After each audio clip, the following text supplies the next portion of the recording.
মূসা আলাইহিস সালাতু ওয়াস সালামের উম্মতের জন্য রাস্তা বানানো হয়েছে।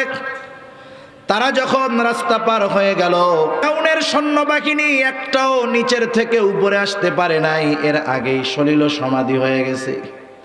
কিন্তু আল্লাহ তাআলা তো ফিরআউনকে সহজে ছেড়ে দিবেন না। ফিরিস্তা আইসা এক টান দিয়া ফিরআউনকে সমুদ্রের তলদেশ থেকে উপরে উঠায়া ফেলছে। উপরে উঠায়া চুবনি শুরু হয়ে গেছে।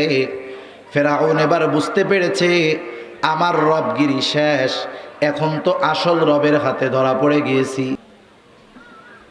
ইয়া কওমি দখুলুল আরদাল মুকদ্দাসাতাল্লাতী কাতাবাল্লাহু লাকুম ওয়ালা তারতাদ্দু আলা আদবারিকুম ফাতানকালিবু খাসিরিন। সাদাকাল্লাহুল আলিয়্যুল আযীম। আল্লাহুম্মা সাল্লি আলা মুহাম্মাদিন ওয়া আলা আলি মুহাম্মাদ কামা সাল্লাইতা আলা ইব্রাহিম ওয়া আলা আলি ইব্রাহিম ইন্নাকা হামিদুম মাজিদ। اللهم بارك على محمد وعلى آل محمد كما باركت على إبراهيم وعلى آل إبراهيم إنك حميد مجيد. بلغ العلا بكماله كشف الدجى بجماله حسنت جميع خصاله صلوا عليه وآله. আল্লাহর মহব্বতে আমরা সকলে জবান খুলে একটু জিকির করি লা ইলাহা ইল্লাল্লাহ।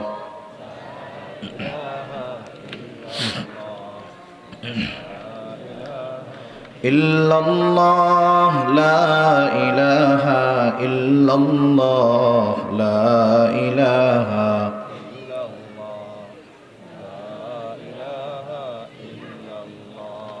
লা ইলাহা ইল্লাল্লাহ লা ইলাহা ইল্লাল্লাহ লা ইলাহা ইল্লাল্লাহ মুহাম্মাদুর রাসূলুল্লাহ সাল্লাল্লাহু আলাইহি ওয়াসাল্লাম। আলহামদুলিল্লাহ। সম্মানিত উপস্থিতি, আমাদের জানা আছে যে এ দুনিয়াতে কোরআনুল কারীমের মধ্যে দুটো জাতিকে আহলে কিতাব বলে অভিহিত করা হয়েছে। আহলে কিতাব বলতে ইহুদি আর খ্রিস্টানেরা উদ্দেশ্য। এই দুইটা জাতি এক সময় এ দুনিয়ার মধ্যে বেশ সম্মান মর্যাদা অনেক কিছুর অধিকারী ছিল, বিশেষ করে ইহুদি জাতি। কিন্তু আল্লাহ সুবহানাহু ওয়া তাআলার নিয়ামতের অকৃতজ্ঞতা, আল্লাহ এবং রাসূলের অবাধ্যতা এবং আল্লাহ প্রদত্ত শরীয়তের সর্বোচ্চ সীমা লঙ্ঘন করার কারণে এদের মধ্যে ইহুদিরা হয়েছে চির অভিশপ্ত এবং খ্রিস্টান তথা নাসারারা হয়েছে পথভ্রষ্ট। পবিত্র কোরআনুল কারীমের সূরাতুল ফাতিহার মধ্যে আল্লাহ সুবহানাহু ওয়া তাআলার কাছে আমরা কিছু বিষয় দোয়া করি। প্রত্যেক নামাজের প্রতি রাকাতে সূরা ফাতিহা পড়া হয়। ইমামের পেছনে যখন পড়া হয়, ইমামের কেরাত মুসল্লির কেরাত। নিজে যখন পড়ি তখন নিজে পড়ি। নামাজ হলো সর্বোত্তম এবং সর্বশ্রেষ্ঠ ইবাদত। আল্লাহ সুবহানাহু ওয়া তাআলাও এই সর্বশ্রেষ্ঠ ইবাদতের মধ্যে সর্বশ্রেষ্ঠ দোয়াও আমাদেরকে শিখিয়ে দিয়েছেন।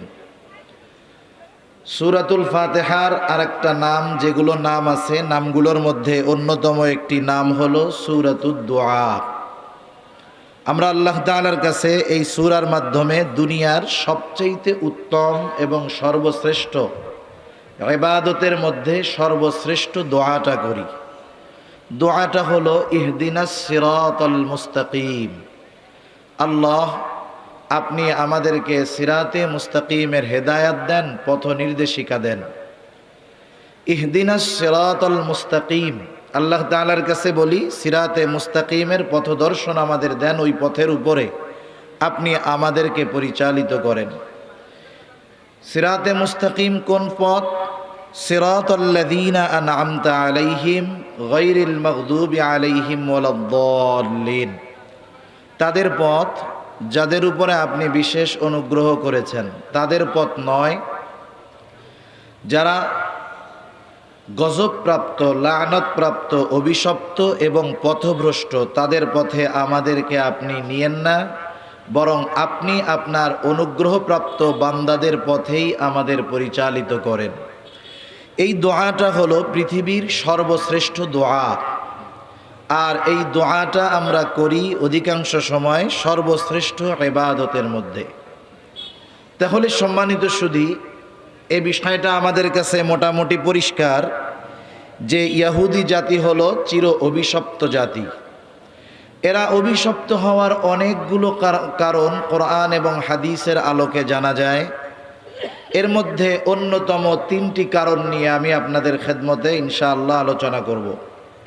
তাছাড়াও পারিপার্শ্বিক আরও কিছু বিষয় আছে, ইনশাআল্লাহ কথার মধ্যে হয়তো ওগুলো আসবে।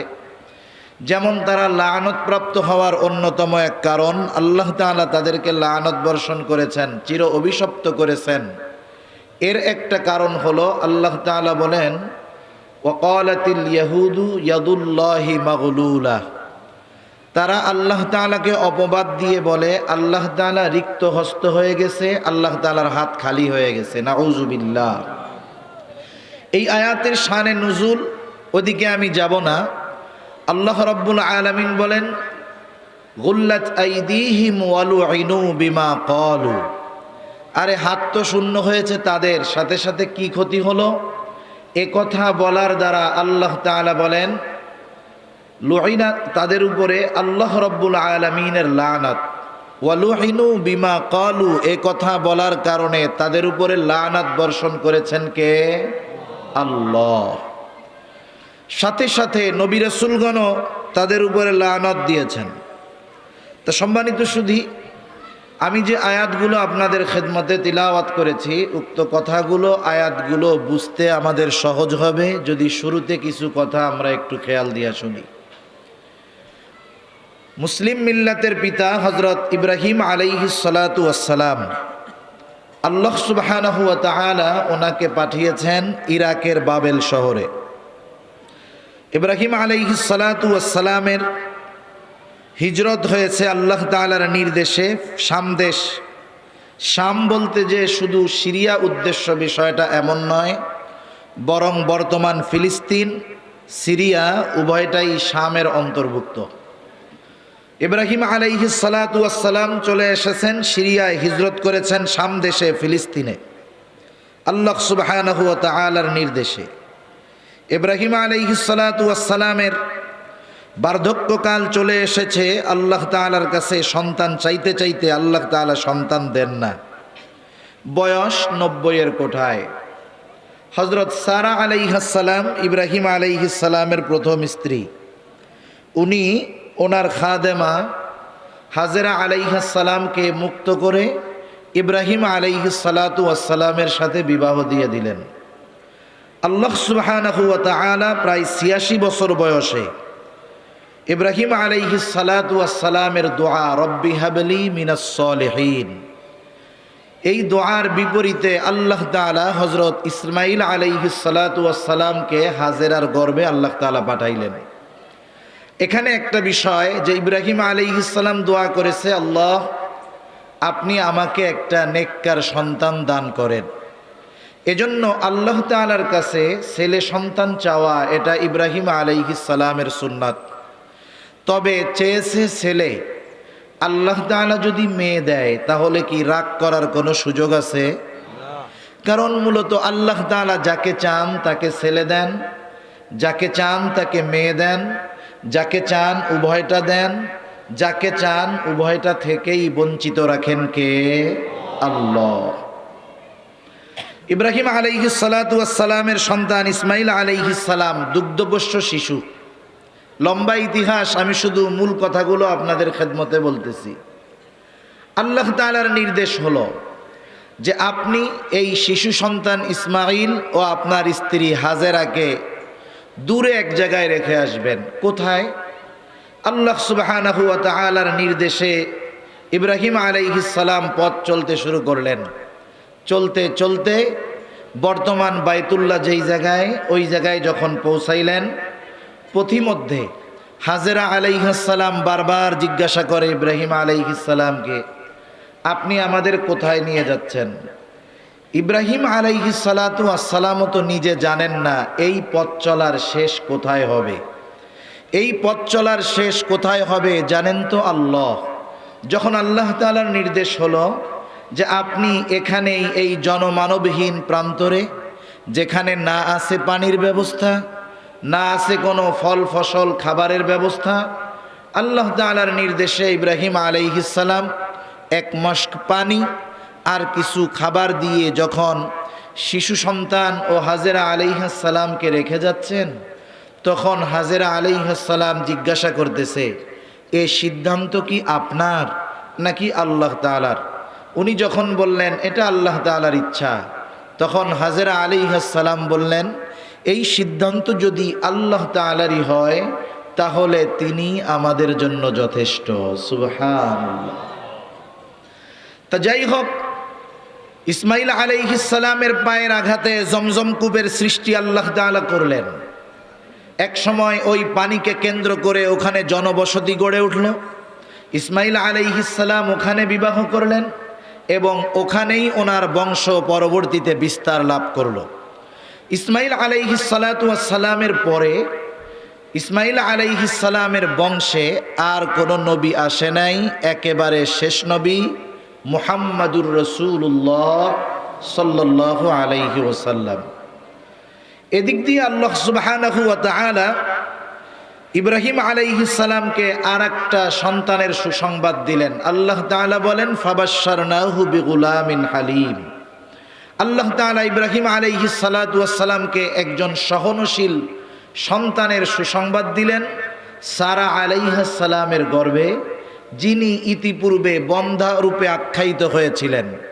যখন ফিরিস্তাদের পক্ষ থেকে এ খবর তিনি পাইলেন যে তিনি সন্তান সম্ভবা হবেন, সন্তানের মা হবেন, তিনি বলতেছেন, আমি তো আকিম, বন্ধা, কিভাবে হব? ফিরিস্তারা জানাইল আল্লাহ তাআলা চান যেভাবে সেভাবেই হবে। সুবহানাল্লাহ। আরেকটা সন্তান আল্লাহ তাআলা ইব্রাহিম আলাইহিস সালাতু ওয়াস সালামকে দিলেন, তার নাম হলো হযরত ইসহাক আলাইহিস সালাতু ওয়াস সালাম। ইসহাক আলাইহিস সালাতু ওয়াস সালামের সন্তানের নাম হলো ইয়াকুব আলাইহিস সালাম। ইয়াকুব আলাইহিস সালামের আরেক নাম হলো ইসরাইল। তাহলে ইসমাইল আলাইহিস সালামের বংশ বিস্তার হয়েছে মক্কায়, আর ইসহাক আলাইহিস সালামের বংশ বিস্তার হয়েছে জেরুজালেম, ফিলিস্তিনে। ইয়াকুব আলাইহিস সালাতু ওয়াস সালামের আরেক নাম ছিল ইসরাইল। এখান থেকেই বনি ইসরাইল বংশের সূত্রপাত। এবং ইসরাইল তথা ইয়াকুব আলাইহিস সালামের ছিলেন 12 জন সন্তান। কয়জন? 12 জন।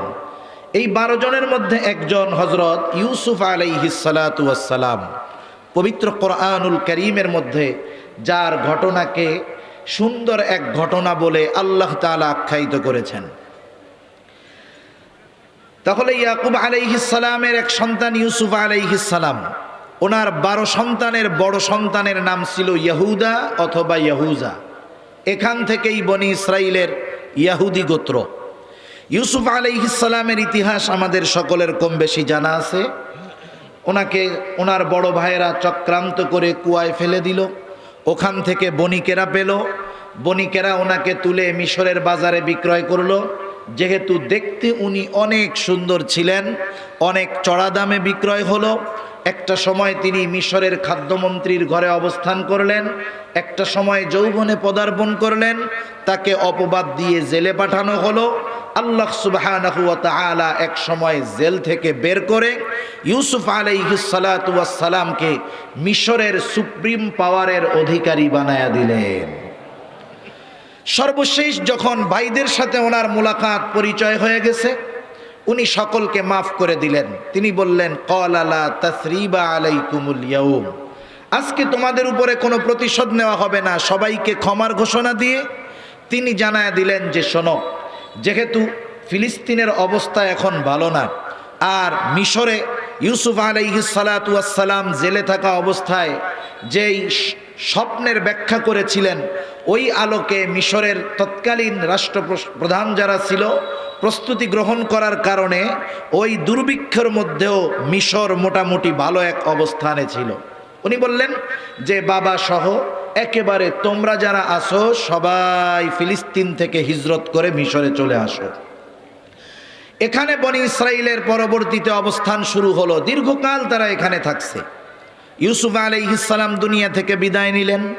আস্তে আস্তে ক্ষমতার মসনদে কিবতি বংশ বসল এবং তারা মূর্তি পূজক হওয়ার কারণে, আল্লাহ তাআলাকে অস্বীকারী হওয়ার কারণে বনি ইসরাইলদের উপরে তারা চেপে বসলো। দিন যাচ্ছে তাদের উপরে জুলুমের মাত্রা আরও কিবতি বংশের শাসকরা বাড়ানো শুরু করে দিল। ফেরাউন ছিল এদের মধ্যে অন্যতম একজন। আল্লাহ সুবহানাহু ওয়া তাআলা ওই কঠিন পরিস্থিতির মধ্যেও হযরত মূসা আলাইহিস সালাতু ওয়াস সালামকে দুনিয়ায় পাঠাইলেন। এর আগে আরেকটা বিষয় আমাদের বুঝতে হবে, তাহলে বনি ইসরাইলের পূর্বপুরুষের অবস্থান ছিল ফিলিস্তিনে, ওখান থেকে ওনারা হিজরত করে গেছেন কোথায়? একটু জোরে বলেন না, কোথায়? মিশরে গেছেন। দীর্ঘকাল তারা মিশরে থাকছে। মুফাসসিরিনে কেরাম লেখেন প্রায় 400 বছর তারা গোলামির জিনজিরে আবদ্ধ ছিল। তাদেরকে বিভিন্নভাবে কষ্ট, জুলুম, অত্যাচার সহ্য করা লাগতো। মূসা আলাইহিস সালাতু ওয়াস সালামকে আল্লাহ তাআলা নবুয়ত দিয়ে ফেরাউনকে দাওয়াত দেওয়ার জন্য পাঠিয়ে দিলেন। কিন্তু ফেরাউনের অবাধ্যতার পরিমাণ এতটা বেশি ছিল যে ফেরাউন মূসা আলাইহিস সালাতু ওয়াস সালামের দাওয়াত তো গ্রহণ করলো না, বরং সময়ের পরিবর্তনের সাথে সাথে তার অবাধ্যতা এবং সীমা লঙ্ঘন এটা বাড়তে থাকলো। দুনিয়াতে কার হেদায়াত হবে কার হবে না বলেন তো, এটা কার হাতে? আল্লাহ তাআলার হাতে। এরপরেও কিছু দৃশ্যমান বিষয় দেখে বোঝা যায় হেদায়াত হবে কি হবে না। আপনি যদি কোনো অবাধ্য মানুষকে কোরআন সুন্নাহর কথা বলে দাওয়াত দেন, একজন একটা পাপ করে, আপনি বুঝালেন যে ভাই দেখো কোরআনে হাদিসে এভাবে আছে, এই পাপের কাজ করো না, গুনার কাজ করো না, এটার থেকে ফিরো, আল্লাহ তাআলা নারাজ হবে। কিছু মানুষ আছে গুনাহ করার পরেও যখন কোরআন সুন্নাহ দিয়ে তাকে বোঝানো হয়, সে ওই পাপ কাজ ছাড়ুক আর না ছাড়ুক, কমপক্ষে কোরআন হাদিসের কথা বলার কারণে সাময়িকভাবে হলেও নমনীয়তা প্রদর্শন করে। এমন লোক আছে না নাই? বলে ভাই যেহেতু কোরআন হাদিসে আসছে আমি ছেড়ে দেওয়ার চেষ্টা করব। কিন্তু আর এক ধরনের মানুষ আছে, যেই মানুষগুলো পাপাচারে ডুবে আছে, গোনায় ডুবে আছে। আপনি যদি কোরআন হাদিস দিয়ে তাকে বোঝান, সুন্দর মতো নসিহত করেন যে এই গুনার কাজ আর কইরো না, এই নসিহত সে তো গ্রহণ করেই না, বরং উল্টা আরো বিরোধিতা করে ওই পাপ কাজের মাত্রা আরো বাড়ায়া দেয়। এমন লোক সমাজে আছে না নাই? আছে। প্রথম জনের হালত হলো আশা করা যায় তার হেদায়েত নসিব হতে পারে, কিন্তু দ্বিতীয় আচরণকারীর সম্ভাবনা হলো এর হেদায়েতের সম্ভাবনা নাই, তবে আল্লাহ তাআলা যদি চান সেটা ভিন্ন কথা। ফেরাউনের অবস্থা ছিল এই দ্বিতীয় ব্যক্তির ন্যায়। দিন যাচ্ছে, যার অবাধ্যতার মাত্রা আরো বাড়তেছে। আল্লাহ সুবহানাহু ওয়া তাআলা মূসা আলাইহিস সালাতু ওয়াস সালামকে নির্দেশ দিলেন, পয়গম্বর মূসা আপনি বনি ইসরাইলদেরকে নিয়ে মিশর ছেড়ে চলে যান। দুইটা বিষয়, একটা হলো এই জুলুমের অবসান হবে, দ্বিতীয় বিষয় ওই যে বনি ইসরাইলদের পূর্বপুরুষের ভূমি ফিলিস্তিন, তখন ওটা খুব উর্বর এক জমিন ছিল, সুজলা সুফলা শস্য শ্যামলা এক ভূমি ছিল। আল্লাহ তাআলা চাইলেন ওই বরকতময় ভূমি, ওই জমিন পুনরায় আল্লাহ তাআলা বনি ইসরাইলদেরকে ফিরিয়ে দিবেন। আল্লাহ তাআলার নির্দেশে পয়গম্বর মূসা আলাইহিস সালাতু ওয়াস সালাম রাতের আধারে বনি ইসরাইলদেরকে নিয়ে পথ চলা শুরু করলেন। কোন দিকে যাবেন, কোন পথে যাবেন, আল্লাহ সুবহানাহু ওয়া তাআলা সব দিক নির্দেশনা দিয়ে দিয়েছেন। মূসা আলাইহিস সালাম রাতের আধারে ওই দিক নির্দেশনা অনুসারে পথ চলতে শুরু করলেন।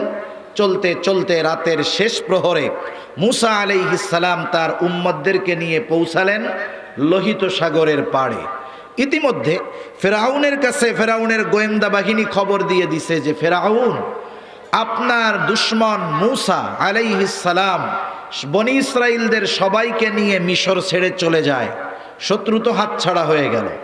এবার ফেরাউন চিন্তা করছে এতকাল যা হইছে হইছে, এইবার একেবারে চূড়ান্তভাবে ওদেরকে শেষ করে দেওয়া হবে। এই উদ্দেশ্যে ফেরাউন 6 লক্ষ সশস্ত্র সৈন্য নিয়ে মুসা আলাইহিস সালাম এবং তার উম্মতদের পেছনে ধাওয়া শুরু করলেন। রাতের আধার কেটে গেছে, দিনের আলো ফুটে উঠছে। মুসা আলাইহিস সালামের উম্মতেরা এবার দেখতে পাইল ওই যে দূরে দেখা যায় ফেরাউন তার বাহিনী নিয়ে আসতেছে। ফেরাউনও দেখতেছে ওই যে মুসা আলাইহিস সালাম আর তার সাথীরা সাগরের পাড়ে অবস্থান করতেছে। ফেরাউন চিন্তা করতেছে আজকে এদেরকে পুরাপুরিভাবে শেষ করা হবে। ওরাও চিন্তা করতেছে এতকাল তো যা হোক বেঁচেছিলাম, আজকে মরা ছাড়া আর কোনো উপায় নাই। আল্লাহ তাআলা সেই অবস্থার কথাও কোরআনুল কারীমের মধ্যে বলেন। আল্লাহ তাআলা বলেন, ফালাম্মা তারাআল জামআনি ক্বালা আসহাবু মূসা ইন্না লামুদরাকুন। মূসা আলাইহিস সালাতু ওয়াস সালাম ওই অবস্থার মধ্যে বনি ইসরাইলের হালত কি আল্লাহ তাআলা জানায়া দেন।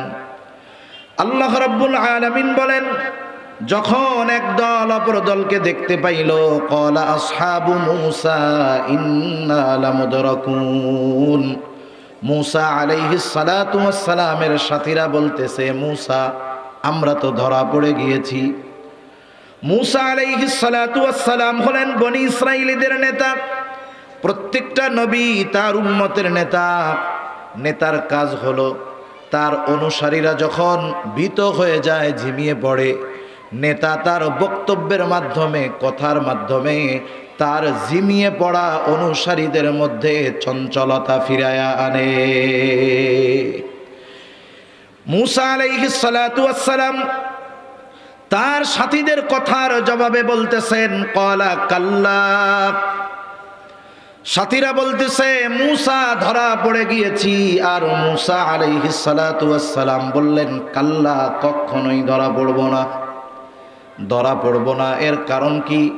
মূসা আলাইহিস সালাম বলেন, ইন্না মাইয়া রব্বি।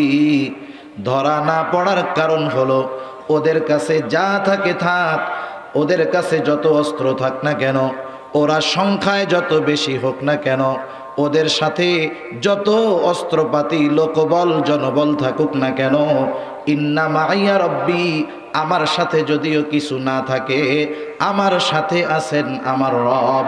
রব যখন সাথে আছে, দুনিয়ার সব যদি বিপক্ষে চলে যায়, কোনো কিছুই আসে যায় না। রব আমার সাথে আছে, কি হবে? সায়াহদিন, অচিরেই রব আমাকে পথ দেখা দিবে। কেমন করে এই মুসিবত থেকে বাঁচতে হবে, রব আমাকে পথ দেখা দিবে।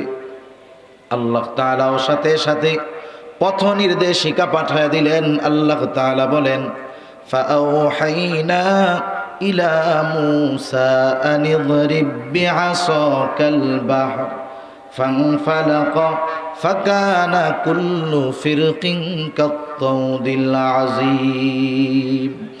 আল্লাহ রাব্বুল আলামিন বলেন, আমি মূসা আলাইহিস সালাতু ওয়াস সালামের কাছে প্রত্যাদেশ প্রেরণ করলাম, ওহী পাঠাইলাম যে আপনি লাঠি দিয়ে সাগরের উপরে আঘাত করেন।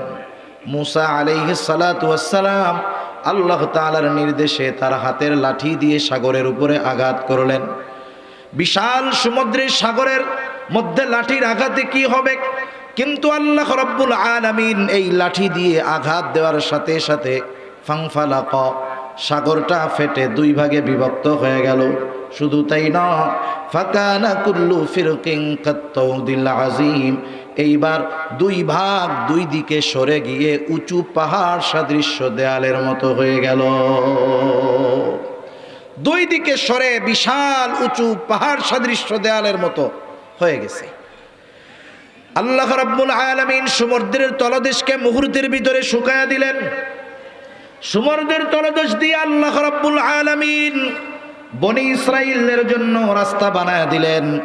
বনি ইসরাইল রাস্তা পার হওয়া শুরু করে দিল। আল্লাহ তাআলা আরেক জায়গায় বলেন, ওয়াজাওয়াজনা বিবানি ইসরাঈলাল বাহরা ফাআতবাআহুম ফিরআউনু বিজুনুদিহি বাগয়াও ওয়া আদওয়া। আল্লাহ তাআলা বলেন, আমি বনি ইসরাইলদেরকে সাগর পার করে দিলাম। বনি ইসরাইলেরা যখন রাস্তা চলতে চলতে মাঝ রাস্তায় পৌঁছায় গেছে, ফেরাউন চলে আসছে রাস্তার গোড়ায়। ফেরাউন আল্লাহ তাআলাকে খুব ভালোভাবে চিনে, সে আল্লাহ তাআলার পরিচয় খুব ভালোভাবে জানে। সে বুঝতে পারছে যেই রাস্তা দিয়ে বনি ইসরাইল বিপদ থেকে বেঁচে গেছে, ওই রাস্তা আমার জন্য নিরাপদ নয়, বরং ওই রাস্তা আমার জন্য বিপদ।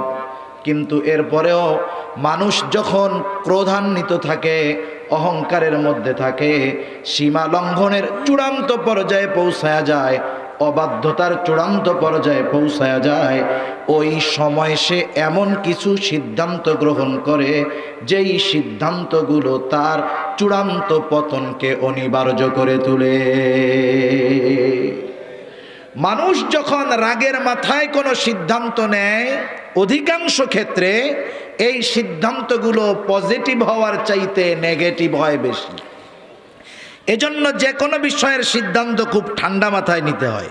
যেমন দেখেন না, মাঝে মধ্যে ওলামা একরামের কাছে ফতোয়ার জন্য আসে, মুফতিয়ান একরামের কাছে ফতোয়ার জন্য আসে যে আমি তো হুজুর রাগ কইরা আমার বউরে তালাক দিয়ে দিছি। অধিকাংশ মানুষ এটাই বলে যে হুজুর আমার সাথে একটু ঝগড়া লাগছে, একটু রাগারাগি হয়েছে, কথা কাটাকাটি হয়েছে, আমার মেজাজটা গরম হয়ে গেছে, আমি চূড়ান্ত রাগী হয়ে গেছি, আর ওই মুহূর্তে রাগে পইড়া না বুঝা দিয়ে দিছি। এখন বলেন, রাগের মুহূর্তে সে যে সিদ্ধান্তটা নিল, এই সিদ্ধান্তটা তার সারা জীবনের পরিতাপের কারণ হয়ে গেল।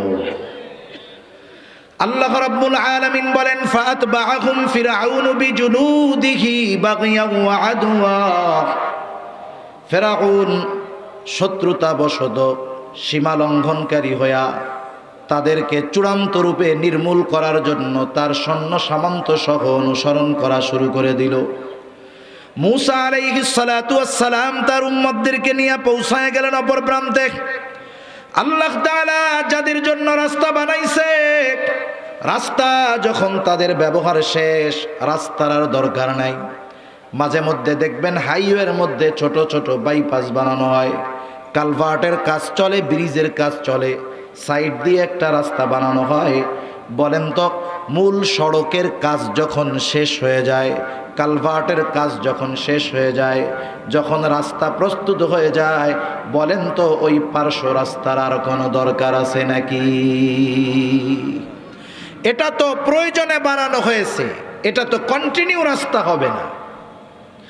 মূসা আলাইহিস সালাতু ওয়াস সালামের উম্মতের জন্য রাস্তা বানানো হয়েছে। তারা যখন রাস্তা পার হয়ে গেল, আল্লাহ রাব্বুল আলামিন নির্দেশ দিলেন, পানি তুমি আগের অবস্থায় ফিরে যাও। আল্লাহ তাআলা হলেন এমন মহাপরাক্রমশালী এক সত্তা, তিনি যখন যেটা ইচ্ছা করেন, যখন যেটা চান, শুধু বলেন কুন হও ফায়াকুন, তৎক্ষণাৎ সেটা হয়ে যায়। পানি এইবার দুই দিক থেকে ফেরাউন আর তার সৈন্যবাহিনীর উপরে একসাথে যখন পড়ছে, ফেরাউনের সৈন্যবাহিনী একটাও নিচের থেকে উপরে আসতে পারে নাই, এর আগেই সলিল সমাধি হয়ে গেছে। কিন্তু আল্লাহ তাআলা তো ফেরাউনকে সহজে ছেড়ে দিবেন না। ফিরিস্তা আইসা এক টান দিয়া ফেরাউনকে সমুদ্রের তলদেশ থেকে উপরে উঠায়া ফেলছে। উপরে উঠায়া চুপনি শুরু হয়ে গেছে। ফেরাউন এবার বুঝতে পেরেছে আমার রবগিরি শেষ, এখন তো আসল রবের হাতে ধরা পড়ে গিয়েছি। কারণ আল্লাহ তাআলা কোনো জালেমকে সহজে ধরেন না, কিন্তু যখন ধরেন তখন আল্লাহ তাআলা আর তাকে ছাড়েন না। এজন্য গোটা দুনিয়ার মধ্যে দেখবেন আমরা তো হতাশ হয়ে যাই যে জালেম জুলুম করেই যাচ্ছে, কেন এর পতন হয় না? আসলে আল্লাহ তাআলা তো ছাড় দেন। মাঝে মধ্যেই শহরেও দেখবেন ঘুড়ি উড়ায় না, ছাদের উপরে ঘুড়ি উড়ায়, গ্রাম অঞ্চলেও ঘুড়ি উড়ায়। যখন ঘুড়ি উড়ানো শুরু হয়, আস্তে আস্তে যার হাতের মধ্যে সুতার নাটাইটা থাকে আস্তে আস্তে ঘুড়িটাকে ছাড়তে থাকে, আর ঘুড়িও উপরের দিকে উঠতে থাকে। বলেন তো তখন যদি ঘুড়িটা মনে করে আমি তো অনেক দূরে চলে আসছি, আমারে আর ধরতে পারবে না, এ সুযোগ তো কখনোই নাই। এইবার যখন আস্তে আস্তে সন্ধ্যার আগমন ঘটে, ঘুড়ির মালিক আবার সুতার নাটাইটাকে সুতা গোছানো শুরু করে। আস্তে আস্তে আবার তার হাতের মধ্যে ঘুড়িটা চলে আসে। দুনিয়ার যেই জালেম, যে যাই মনে করুক না কেন, আমি আমার জুলুম করতেছি, আমাকে মনে হয় আল্লাহ তাআলা ধরবেন না। বরং বিষয়টা হলো জালেমকে আল্লাহ তাআলা বেশি ছাড় দেওয়ার কারণ হলো যাতে করে তার আযাবকে বেশি বেশি কঠোর করা যায়। যে যত উপর থেকে পড়ে তার ক্ষতি তত বেশি হয়। একজন যদি একতলা থেকে পড়ে তাহলে হয়তো আশা করা যায় ক্ষতিবিহীন সামান্য ব্যথার উপর দিয়েই যাবে। আবার যদি 2 তলা থেকে পড়ে হালকা পাতলা ভাঙতে পারে, 3 তলা থেকে যদি পড়ে হয়তো বাঁচতে পারে কিন্তু আর চলার শক্তি থাকবে না। কিন্তু 20 তলার উপর থেকে যদি পড়ে ও আলু ভর্তা হয়ে যাবে, ঠিক কিনা বলে? এই জন্য জালেমের জুলুম যত বাড়ে বুঝতে হবে তার শাস্তির পরিমাণ এবং কঠোরতা তত বেশি বাড়ায়া দিবেন কে? আল্লাহ। ফেরাউন বুঝতে পারছে আমি ধরা পড়ে গেছি, আজকে আর আমার বাঁচার কোনো উপায় নাই। আল্লাহ তাআলা বলেন ইন্না বাতশা রাব্বিকা লাশাদীদ, আপনার রবের ধরা বড় শক্ত ধরা। রব ধরে না, ধরলে কিন্তু রব তখন আর ছাড়ে না। ফেরাউনও বুঝতে পারছে আজকে ধরা পড়ে গিয়েছি, এখন কি করা যায়? রবের দাবি সব ইস্তেফা দিয়ে দিব, সব বাদ দিয়া ওই রবের উপরে ঈমান আনবো।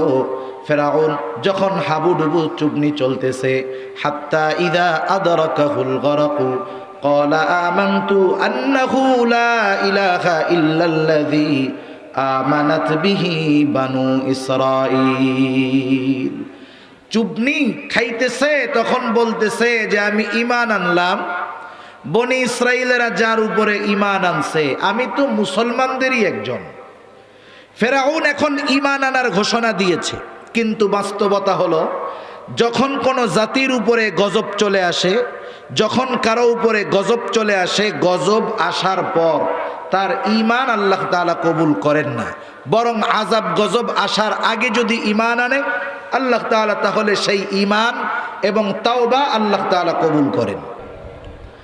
কিন্তু ফেরাউনের উপরে আযাব গজব চলে আসছে। বলেন তো আযাব গজব যখন চলে আসছে, এখন ঈমান আনার ঘোষণা দিলে কবুল হবে নাকি? একটু জোরে বলেন না, কবুল হবে নাকি? আল্লাহ রাব্বুল আলামিন ফিরআউনের এই ঘোষণাকে কবুল করলেন না। আল্লাহ তাআলা জানায় দিলেন ফালইয়াউমা নুনাজ্জিকা বিবাদানিকা লিতাকুনা লিমান খালফাকা আয়া। আল্লাহ তাআলা বলেন আমি আজকে তোমার দেহকে সংরক্ষণ করব যাতে করে তোমার পরে তোমার মতো যারা আসে তাদের জন্য তুমি এক নিদর্শন হয়ে থাকো। আমার যেই জন্য এই কথাটা বলা উদ্দেশ্য, যে এই ঘটনার মাধ্যমে মূসা আলাইহিস সালাতু ওয়াস সালামের বক্তব্যের সত্যতা প্র্যাকটিক্যাল ভাবে বনি ইসরাইলীরা দেখছে। বনি ইসরাইলীরা কি বলছিল যে ইন্না লামুদরাকুন, মূসা আমরা তো ধরা পড়ে গিয়েছি, তার মানে বাঁচার আর কোনো উপায় নাই, হয়তো ফেরাউনের অস্ত্রের আঘাতে মরতে হবে, না হয় আমাদেরকে সমুদ্রের মধ্যে ডুবে মরতে হবে। মূসা আলাইহিস সালাম তখন কি বলছে? কাল্লা, আমরা কখনোই ধরা পড়ব না। তার মানে এখনো পড়ব না, পরেও পড়ব না। ফেরাউন আমাদেরকে আর কখনো ধরতে পারবে না। বাঁচবো কেমনে? বলে ওদের যা থাকে থাক, আমার সাথে তো রব আছে। আল্লাহ তাআলাও পথ দেখায় দিলেন। বনি ইসরাইল সাগর পাড়ি দিল, কোনো সংশয় যেন তাদের না থাকে।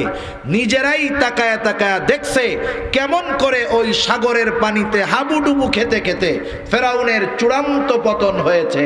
বলেন তো এই ধরনের দৃশ্য দেখার পরে ওই উম্মতের আল্লাহ এবং রসুলের প্রতি সর্বোচ্চ আনুগত্যশীল হওয়ার দরকার ছিল কি ছিল না? ছিল। সর্বোচ্চ কৃতজ্ঞ হওয়ার দরকার ছিল, সর্বোচ্চ শরীয়তের পালনকারী হওয়ার কথা ছিল। কিন্তু আফসোসের বিষয় এরা ওটা করে নাই, বরং এই বিষয় দেখার পরেও তারা তাদের আগের অবস্থার মতো, অবাধ্যতাও যেমন, অকৃতজ্ঞতাও তেমন, সীমা লঙ্ঘনও তেমন। তাহলে আল্লাহ রাব্বুল আলামিন মিশর থেকে বনি ইসরাইলদেরকে এখানে আনার একটা উদ্দেশ্য হলো আল্লাহ তাআলা ফেরাউনের জুলুম থেকে তাদেরকে নিষ্কৃতি দিবেন।